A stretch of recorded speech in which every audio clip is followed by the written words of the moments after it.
အစကတော့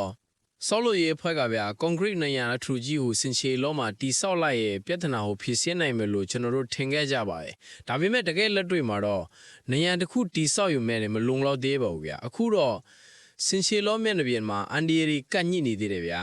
အပေါ်ဘက်ကိုမိုးတွေတိုက်စားရင်မြေပြိုမှုတွေဆက်ဖြစ်နေဦးမှာပါဒီပြဿနာကိုအမြင့်ပြတ်ဆင်းမှုကျွန်တော်တို့ကစင်ချေလောတစ်ခုလုံးကိုအထူး geo textile နဲ့ဖုံးအုပ်လိုက်တယ်ဒါကိုတိကျက one way filter လို့မှားယူနိုင်ပါတယ်ဗျာ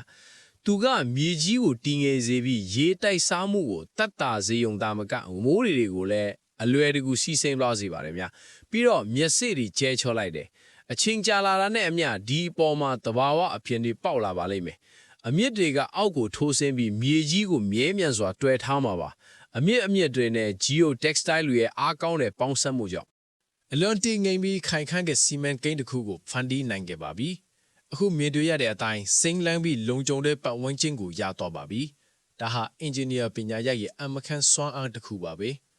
ကျွန်တော်တို့ဒီလောက်နဲ့မှရပ်နာခွင့်ပြုပါဗျာ